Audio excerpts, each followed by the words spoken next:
Could it be an early Super Bowl preview? It's the coach. we're set to go. This is Madden 19 on EA Sports. Coming up, the two teams with home field advantage if the season were to end today, as it'll be the San Francisco 49ers taking on the Pittsburgh Steelers. I'll be back with you again with scores around the league at halftime. But kickoff right around the corner. And standing by to call the action, here are Brandon Gaudin and Charles Davis. All right, Coach. EA Sports coverage of the NFL brings us to the steel capital of the world, Pittsburgh, PA, at Heinz Field. The scene a few moments ago, here it is. It's unlike any other in sport as both teams made their way out of the tunnel. These folks are fired up as their guys are ready to do battle between the San Francisco 49ers and the Pittsburgh Steelers. With Charles Davis, I'm Brandon Gaudin. Charles, we look at this Steeler ball club entering play. The streak continues, doesn't it? They come in here a perfect 11-0. On the other side of the field for the visiting 49ers. They've been cooking these last couple months. Winners of 7 of their last 8 games. And if you extrapolate that out to a full season, they'd be 14-2. And anyone in the NFL today would sign up for that.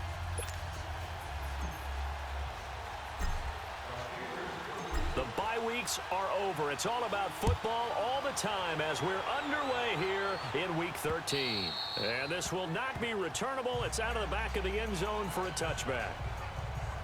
So here's the first drive now for the 49ers.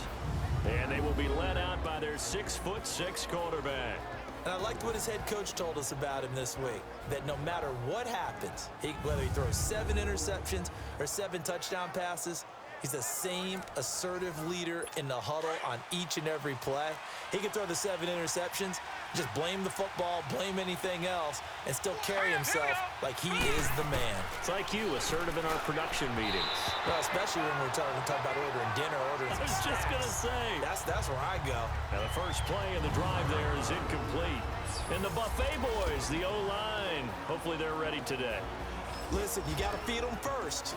But if you do, you usually get a great product out on the field. And when they play well, the quarterback can't wait to feed them afterwards. Line of scrimmage, again the 25, 2nd and 10. All right, here we go. 3-19.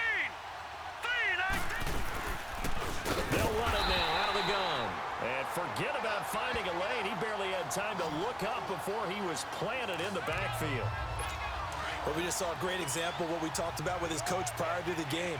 He's definitely one of the better linebackers at reading the play and flowing to make the stop before it turns into something big. They'll look to throw. It's complete to Grant. And all the way down to the 35. Not good. A big 3rd down play there for the Niners. 41 yards. There will always be a place for methodically marching the ball downfield.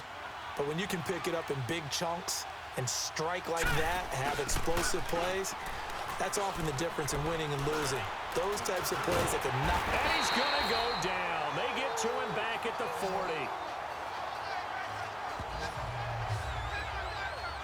Well, the pass rush has been a real strength of late. They know how to get after the quarterback. Absolutely. 4 sacks last week. That's their first one here. Anything in particular you've seen from them or on film? I think that they're winning athletically up front, winning those one-on-one battles, but also when the offensive line wants to keep everyone in and mass protect, they know how to scheme their way back to the quarterback as well. Only a yard on the gain there, and that'll set up 3rd and 13. Now a look at the defensive starters here for the Steelers. They were strong last week, CD, and that went over New England. Yeah, they pitched a shutout in that game, didn't they? And those don't come around all that often in the NFL. The ability to keep someone out of the end zone and also from kicking one through the post. Well done.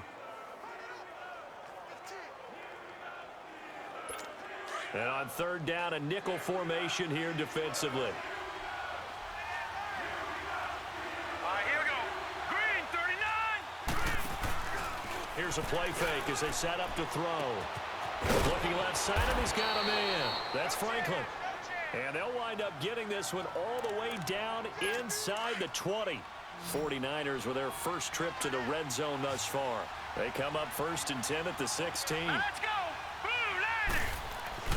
From the red zone now, they'll look to throw. He couldn't quite hold it. Got hit. Ball pops out, incomplete. We'll put a check mark in the box where the defense coordinator was saying, how well can we stay with these receivers if we're in man coverage? Because he just did it on that one, forced the incompletion.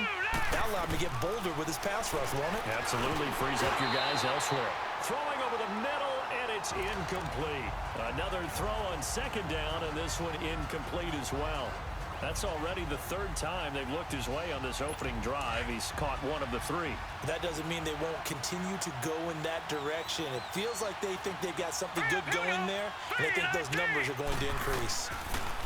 They'll set up a throw. And they're going to get him. He's sacked back around the 28. Charles, a little bit of feast or famine on this drive. They moved the ball okay, but they've been sacked twice now. And they've got to figure out how to plug that leak a little bit, right? Keep them away from the quarterback because when he's not being hit, as you mentioned, they're moving the ball well. And his kick here is good. And the 49ers take a 3-0 lead.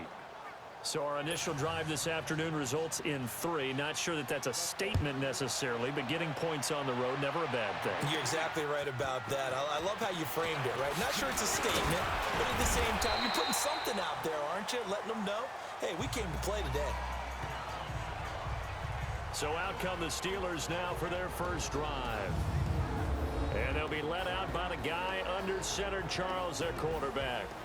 I read something prepping for this game that he said prior to, and I think he really said it a few months ago, where he talked about he wants to have the type of season that at the end, he's buying gifts for all the guys who helped him along the way. And I know that the team wants to hold him to that and really get into his wallet. But that's what good leadership gives you. You know, at the end of the season, because you've done a great job, QB, he's usually the guy who springs for the good stuff. And this defense not giving him anything there. Maybe a yard up to the 36. And the big boys up front in the trenches. What do you think of the O-line, Charles? I love them because this is a group that's so cohesive. They know what the man next to them is going to do at all times, and they operate as a terrific unit.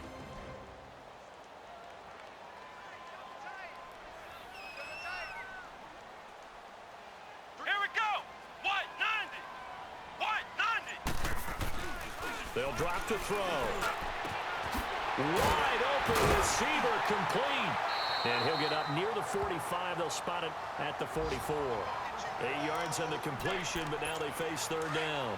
One thing we do know, he's going to get his catches. So as they move forward defensively, got to continue to focus on not giving up the big play when he does catch the ball in the secondary. They'll look to throw for it on 3rd and 1. And he's got his man on the out route. And he's got a first down as he's up to the 48. It'll be a pickup of 4, good enough to earn him yet another first down. Defensively here, you're facing a top-5 team in terms of points scored in the NFL. So when they're that high power, you've got to find a way to hold them under 20. Because to me, that's the magic number. 20-point score gives yourself you give yourself your best chance to win. So if they're up around 24, 28, 30, they could be in some trouble. And I think so, because then you turn it into a shootout, and that means your offense has to keep pace. Despite the blitz, they're still able to pick up a nice, solid game. The disadvantage of blitzing often alters the normal spacing and run fits, and those creases like they were able to exploit right there. And he gets this inside the 35-yard line. His first catch of the game, good for 11 and a first down. I got a kick out of that one, partner. You and I talk often about trying to hide receivers in certain situations, but a guy of his size,